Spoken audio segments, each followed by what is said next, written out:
My name is Melvin Lubbers, Melvin, Lubbers. Lubbers? Lubbers. Lubbers. Lubbers. Is there any ethnic origin of this last name? Probably German. German. So your parents and ascendants are German? Right. Mhm. My grandparents. Grandparents. Do you have a middle initial? D. D as in David. Right. Yeah. What is your birthday? January 17, 1931, Where were you born? at Alexandria, South Dakota.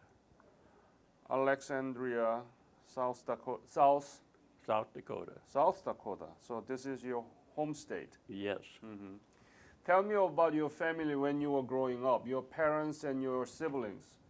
I had a sister that was a little older than I. She's a couple of years, and born on a farm, and was raised on the farm. And my parents came through the 30s, and I was a child in the 30s, and I remember them very well. They were some hard times. It was a difficult time, right? It was a Great Right. Depression. The Great Depression. What kind of farm did you have? Did you have many animals? We had cattle, sheep, and mostly cropland. And you are here with your wife, right? Right. Yeah. Could you introduce what is your name? Ma'am? Nancy? Nancy. Yeah, Nancy. Bell Yeah. Lubbers. Thank you for being with this this interview. I will ask some question later, okay?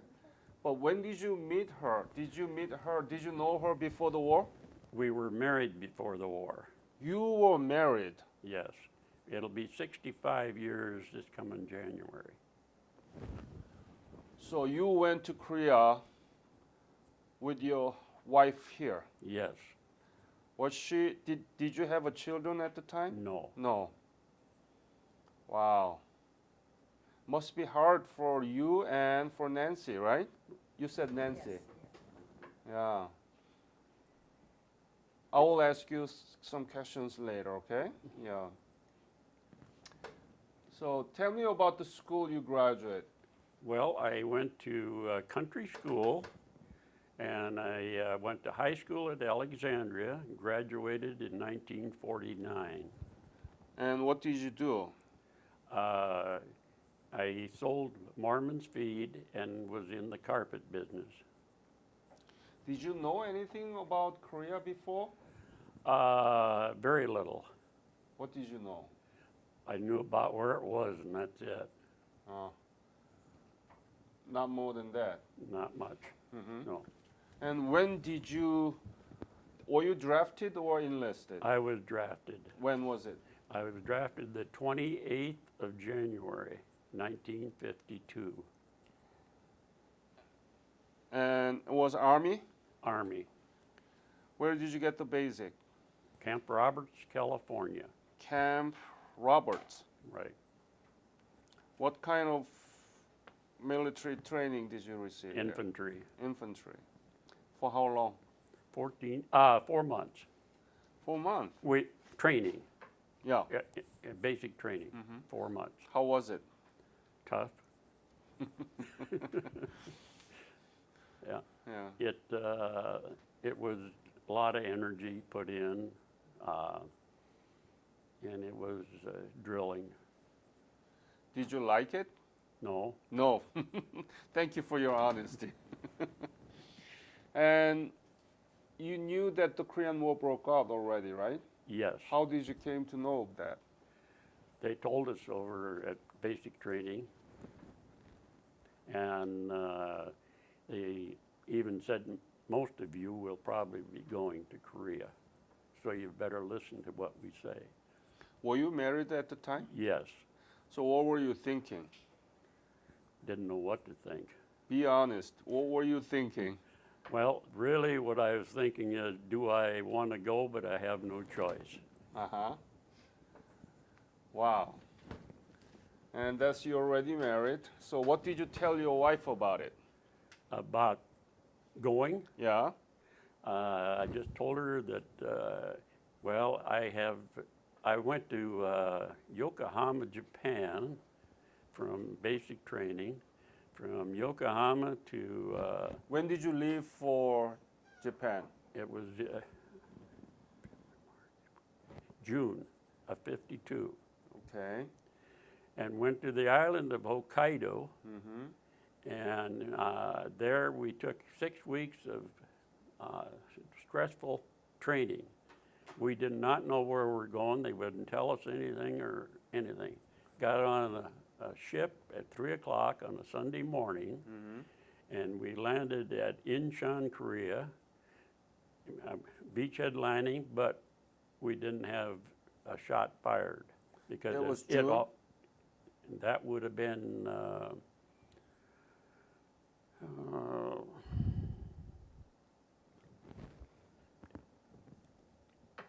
that would have been in September. And 52, right? Right. Tell me about the moment that your husband told you that he is headed to Korea. How did you feel? How did you react to it? Do you remember the day? Yeah, it was about in June, but I can't remember the exact day, but I know he had came home on his leave, which was only 10 days, and said he was going to Korea. So I was devastated because I kind of had heard a little bit on the radio about the situation there. So yeah, it was pretty hard to take. Tell me more about it. How devastated? Pardon? How devastated you were at the time? Tell me the detail. Well, it was just, we had just been married about 4 months, and I knew that he was going to be going probably for a year or so.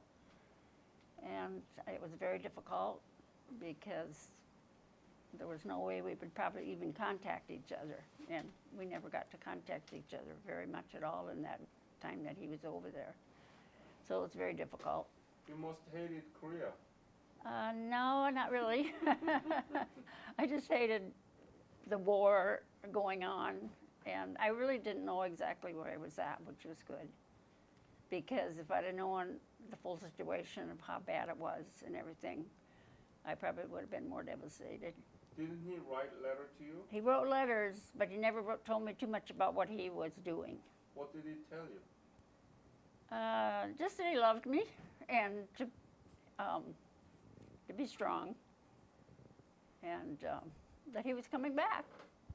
Did Yeah. he promise that? He said he would be back. And were you working at the time? I was working at Newberry's. It's a little, Fine it with was that. kind of called a dime store type thing. Yeah. What did you, so you were busy, but I all was the busy, time- but I was staying with my parents at that time. I see. I lived with my parents. It And must have been very, very difficult for you It was- every day. really was. And then about 1 year into it, not quite 1 year, well, it was about a year into it, my mother passed away, and she was only 51 years old. So that was very difficult because she was my rock person that really supported me. And my dad was older, so then I quit working and I stayed with my father and kind of kept up the home front and stuff like that. Okay. So, Melvin, you arrived in Incheon Right. around the September, and tell me about the Incheon you saw for the first time in your life. Incheon was pretty well battered. Didn't see an awful lot because we were loaded up on deuce and halves at night and trucked away, had no idea where we were at or where we're going. Did you see some Korean people around there? Not many, So completely destroyed? pretty well destroyed. What were you thinking when you saw that country for the first time? How could anybody even survive? It was quite different from the United States. Complete turnaround. Yeah. Did you think that why am I here? Yes. I was thinking, but of course, we had been given the instructions and had been briefed on what to kind of look for and so on, but they never gave us the full detail. So from Incheon, where did you go? From Incheon, like I mentioned, we rode on Deuce and a Halves, and we were taken to White Horse Mountain. And White Horse we got there on October 14th, and White Horse had just been taken over by the United States, and it had been lost to the Chinese several times, but I was in on the tail end of the White Horse deal. You said October 13th or 14th? 14th, 14th. Wow, you remember that day? yes. How was it when you arrived in that White Horse Mountain and the high hill is very famous one because that's where the tug of war to get this hill, and it's been like Chinese one day, and It was taken and lost 12 times. how was it? You wondered how you survived. You really did. It was tough.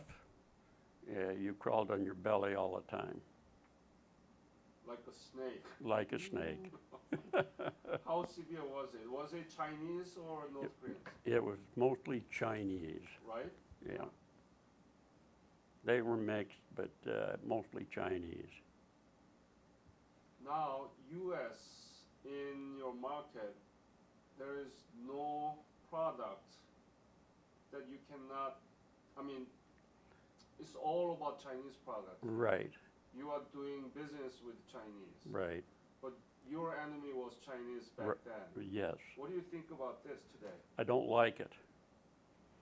I think that we could make just as many things here in the United States rather than to import it, and of all places, China. Yeah, because it's cheap. Yes. Yeah. But I think there's other venues that we could follow. So, what was your unit? I was in the 3rd Division, 7th Regiment of Infantry. And I was with a 50 caliber machine guns. And describe that 50 caliber machine gun to the audience here. What was it? 50 caliber machine gun is a large, rapid firing gun. It 50 caliber ammunition, and it's very lethal and deadly. How heavy was it? Very heavy. I couldn't tell you the pounds. But you're a big man, right? You're still very big. Well, I thought I was at the time. Was it easy to carry for you? Well, I wouldn't say it was easy, but we did it. So you were at the front line. Yes, Remember you were firing at the Chinese? yes. Tell me, describe that. Well, the Chinese, they came in waves, and I have never said much about this, but they would attack, and if they wanted to make penetration, they just come in waves. And if they didn't want to attack, they'd back up and use artillery and mortar and soften you up and then hit you again. Were you afraid, scared? Scared, yes, definitely. Especially when you thought of your wife back there. At the time when you were in the actual fighting, you didn't think of it. You were taking care of your business. Did you write letter back to your your wife? Did she send Did you write letter? Yes. How often? I tried to do it at least once a week. Once a week. Not many, Didn't have time. because it was a white horse. I Yeah. know it's very, very well known battle.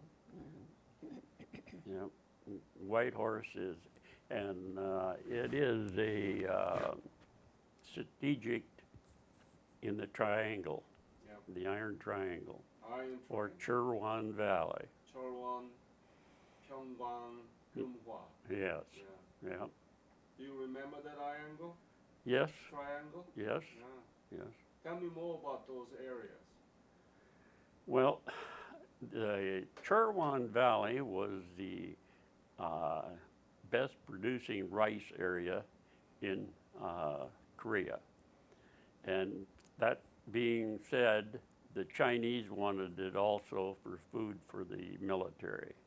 So it was a strategic place. But Whitehorse was the area that you had a better view of all the valleys. And so either the Chinese side or our side, you had a view of pretty well of the whole perimeter. And that's why it was so popular.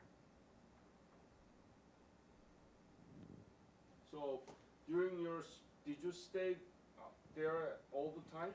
No, we went into reserve, and I also had a 5-day leave, an R&R to Japan. Yeah. But reserve and back to the White Horse and back to reserve, right? Right. Do you remember how many times that you had to withdraw from the White Horse, meaning that taken by the Chinese and you go back? How many times? Twice. Twice? I was on the tail end of the. Yep. Were there any real dangerous moment where that you might have lost your life? Yes, there was. When you're under fire and you cannot think fast enough, and when you're pinned down, yes, very dangerous, and you wonder what your next move is and what your buddy. You always have to take care of your friend, your buddies. You're all buddies together, and so you got to take care of each other. If I ask you to name one thing that you really hated during your service there, what was the thing that bothered you most? Well, there's several things. One of them is food. Another one was be able to clean up. You crawled around in the mud. You did not get a shower, or any way to wash. And as anybody that has been there, you use your helmet all the time. So you got names for it. What is it? Can't answer it on the phone. On It's okay. the piss pot. Yeah.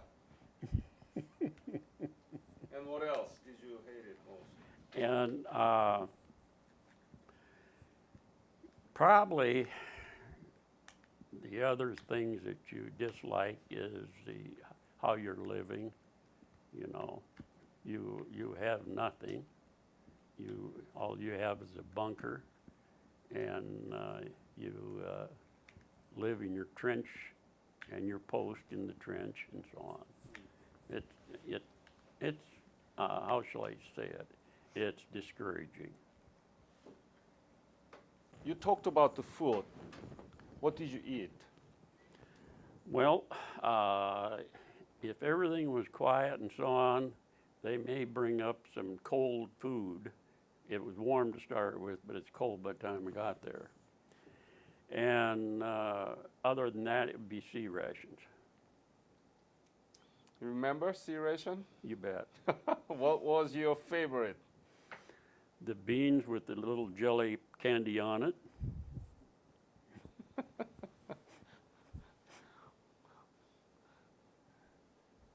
You didn't have a hot meal at all?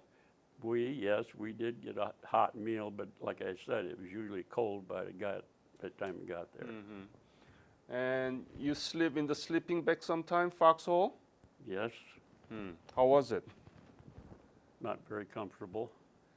during the summer? During the summer, probably just slept out in the open. And when it's rain? Rain, well, then you had your poncho or your raincoat. But you still are inside of the sleeping bag. Oh yeah, not always, no, because if you had to get up and get going, you sometimes slept without it. What was your rank at the time? When I came home, No, when you were in Korea, in White Horse. I made sergeant there. Sergeant, Yeah, not bad. no, And how much were you paid? boy, I don't remember. I don't remember what it 100? was. I think it was $100, but I'm not sure. About $100? Yeah, I think that's what it was. I'm not sure. What did you with that money? Well, I sent it home. To Nancy? Some of to her and some to my parents. Nancy, do you remember? I got a check for $137 a month. $137 a month. So, Melvin, you just lied to me. I don't know what he got. Well, I didn't get. No, I got a check from the government.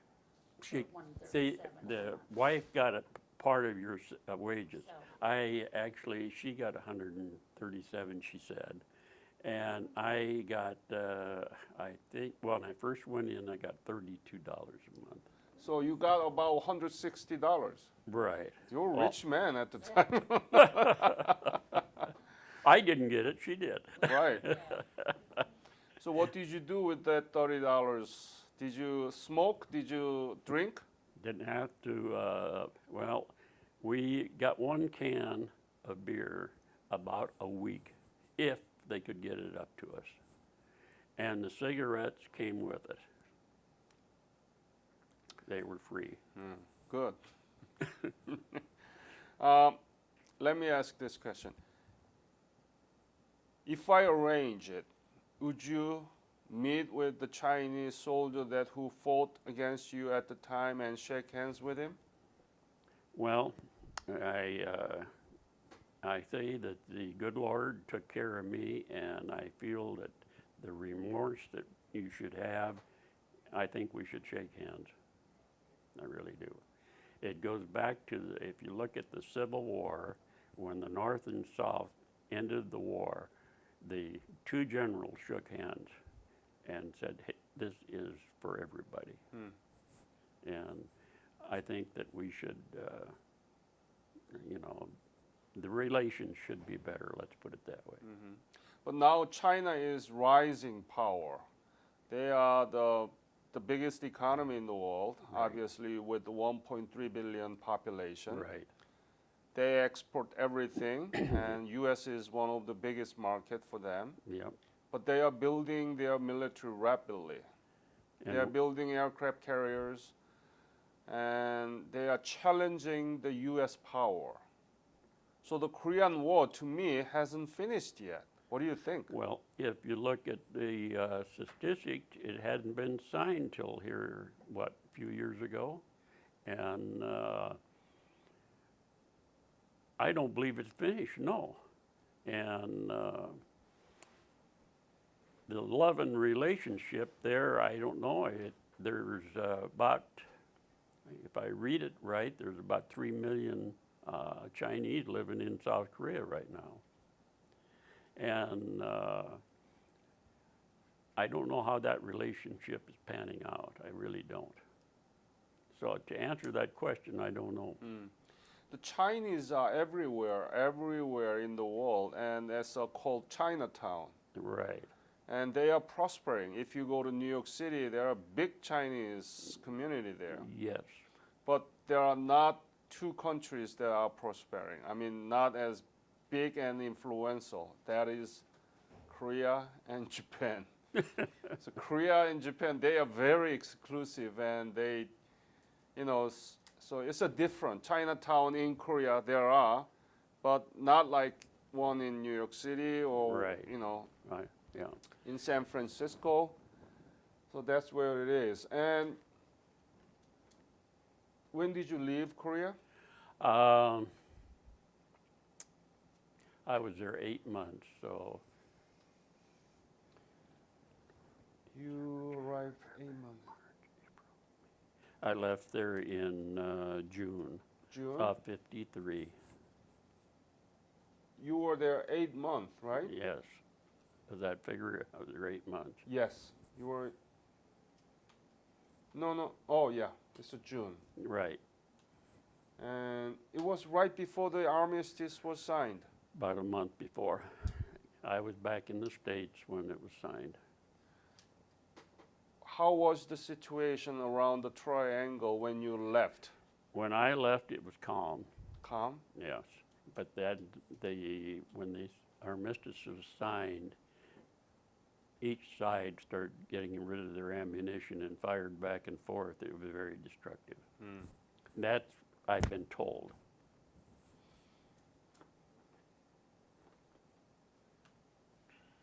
They were just shooting across to get rid of ammunition? Yeah. They didn't want to carry the ammunition back. The GI decided, hey, we aren't going to haul it back, and the Chinese did the same. So they just lobbed it back and forth. Were you wounded? Yes, Where? the leg. How? Tell me about the detail. Okay, When was it and how? well, it actually happened the 23rd of December. And it was, I don't know if it was mortar or artillery, so I really don't know which. The medic took care of it. He wrapped it and everything, and I kept on going. And I never did see the medic again, so I don't know what happened to him. But it was Chinese Yes, attack, right? right. When? What were you doing at the time? Well, at the time, looking forward to Christmas and looking forward to what we were missing. And I think we were a little lax of taking care of business, to be honest with you. And I think they knew it. And they were trying to take advantage of it. Did you get the Purple Heart for that? No, I did not, Why not? because there was no anything written up. See, the medic didn't know what happened to him, and I kept on going. I should have, probably, but it was in the heat of, and you don't give up. So you got the medical treatment from the medic and that was it?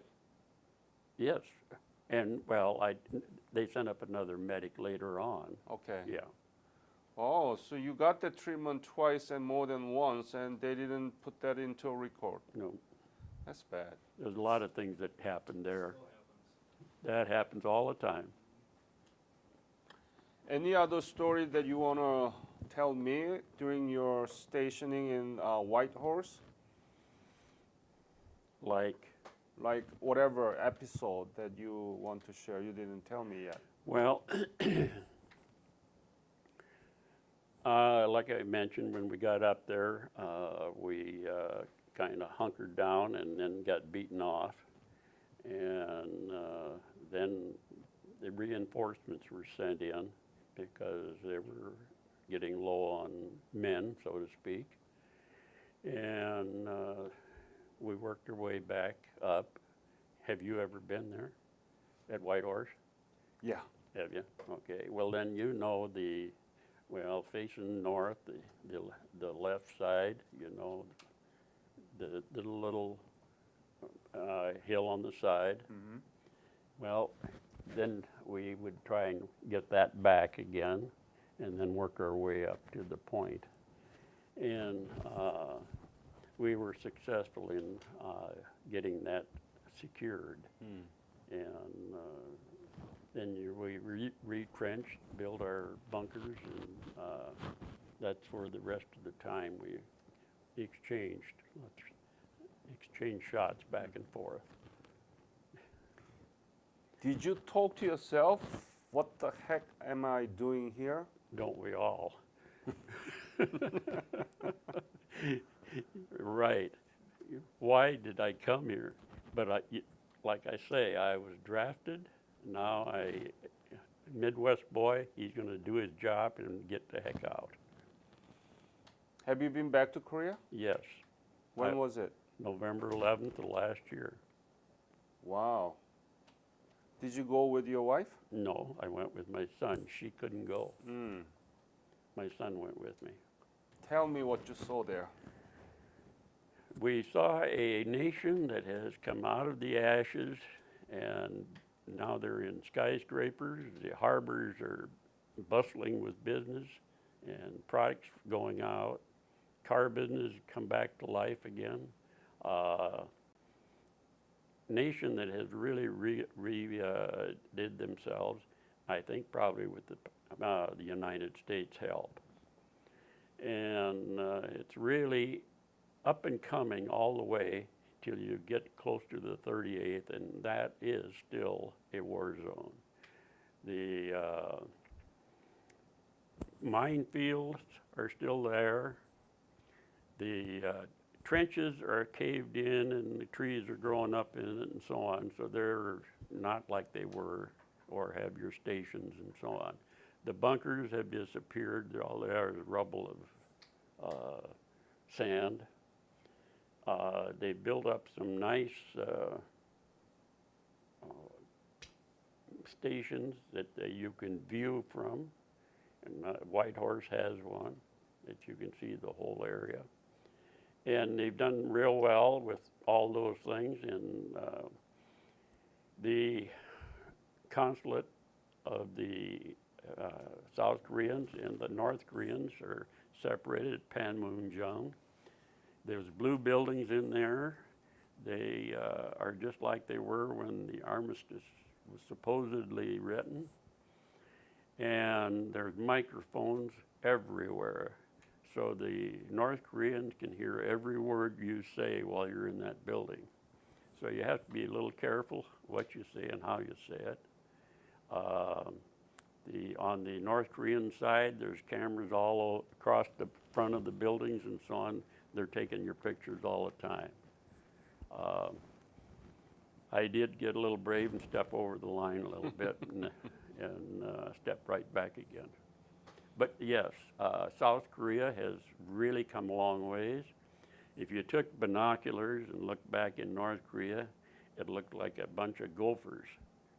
They are entrenched in trenches everywhere, and they'll pop their heads out, and it looks like gophers.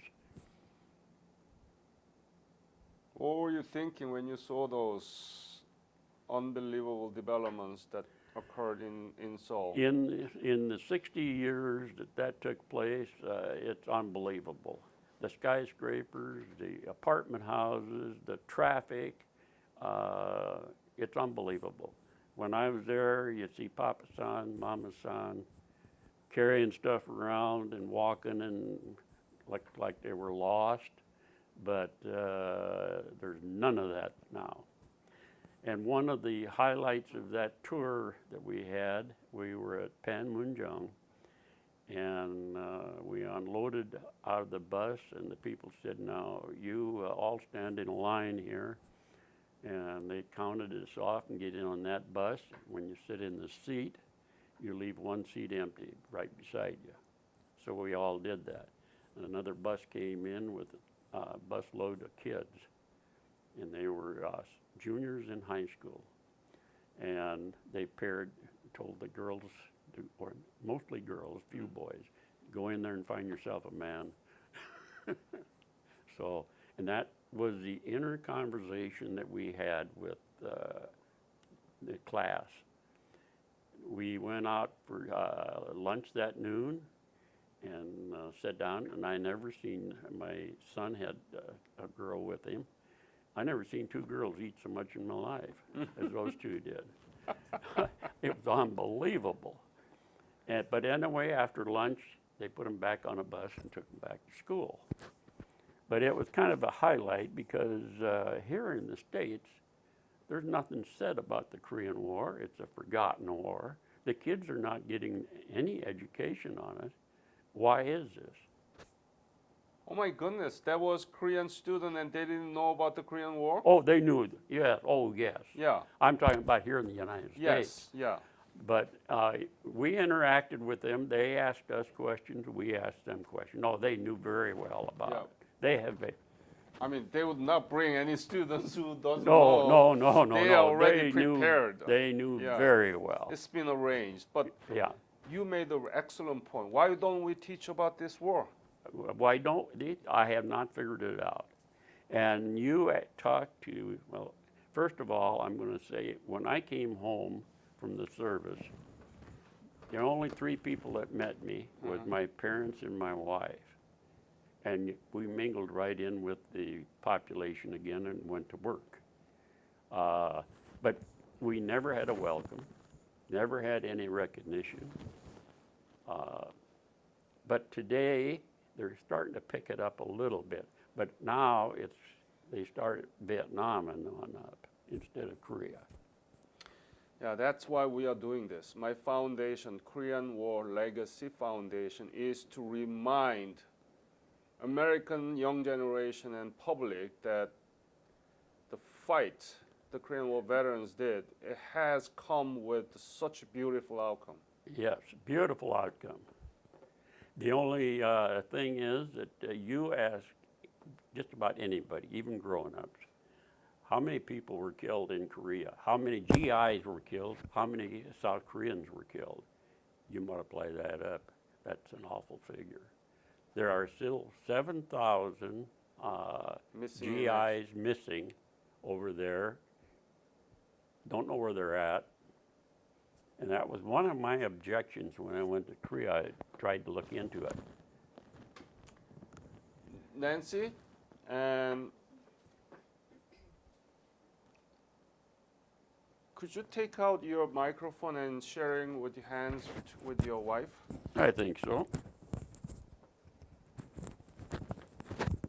Yep. And look at this. This is the brochure of my foundation, and you can see the picture there, right? A lot of folks there. They are the history and social studies teachers from K-12 from 25 states. And 90 of those teachers came to Orlando, Florida. My foundation invited them to educate these educators about the war that you fought. And out of those 90, we selected 10 teachers, and we took them to Korea with the Korean War veterans together. That's great. And they saw these things with the Korean War veterans, and they say, why don't we teach about this? Very, very, very good.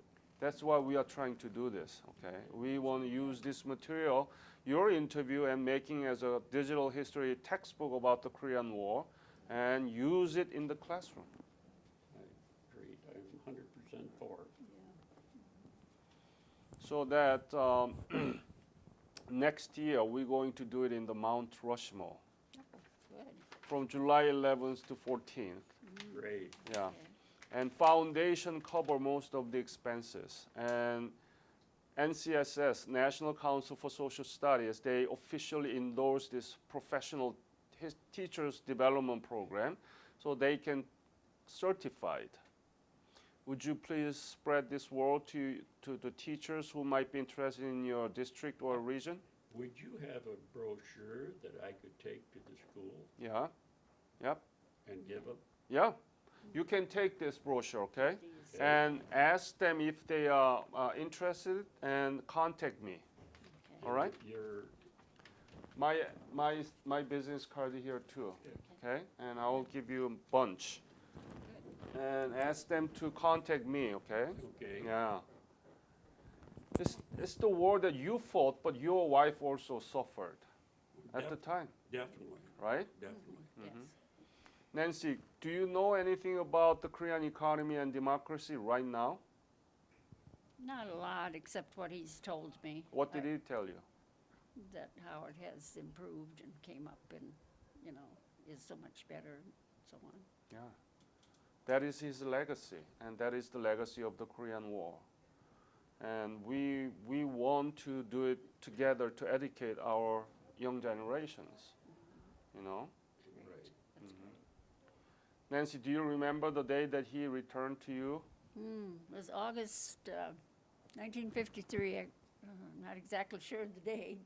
Met in the Sioux Falls bus depot down here, his parents and myself. Describe the scene that The you three saw of him us. for the first time in Right. 3 years. I Yeah. mean, Well, 2 it years, was 1 about- year, I'm sorry. It was Right, probably 1 year. about a year and a half altogether. No, I was only in the service 18 months because I had my time in. They didn't know what to do with you, so they discharged me. Describe the scene, Nancy, please. Well, when the bus came in, I was pretty excited. I think I cried. And it was very overwhelming to see him, and I was very happy that he made it home safe. I didn't know a lot about what was going on because all you heard then on the radio was White Horse Mountain, Jane Russell Hill, and so on and so forth, but you never heard what was actually. You knew there was fighting, but you didn't know exactly how bad it was or what they were going through. Why do you think the Korean War has been forgotten in the minds of American public? Why? Because they never ever acknowledged that it was a war, and they never greeted the soldiers when they came home or thanked them or welcomed. Now they are really thanking the boys that they've been there and stuff. But at that time, they never acknowledged that it was even a war. Melvin and Nancy, I want to thank you for your service, honorable service, that produced such a beautiful outcome of South Korea, Republic of Korea. Korean people never forget it, and we're going to continue to invite you back. And Foundation will make this one into a digital history textbook and provide it as a history text for our young generations to I'd come. like to have a book. We'll, it's a digital, process. so it's in the website, okay? We're going to make it, but we'll let you know. Yeah. Okay. I will let you know, Melvin. Okay. And promise me to work with your teachers in will. around your region. Ask them to contact us, okay? Okay. Yeah. What is Korea to you now, Melvin? Korea to me is a prosperous nation that has risen out of the ashes, and I believe the United States and Korea, South Korea, have a good working relationship. Strong ties, strong ties. alliance, yes, yep. Thank you. It's a beautiful to have both of you and sharing the feelings and memories together. Thank you.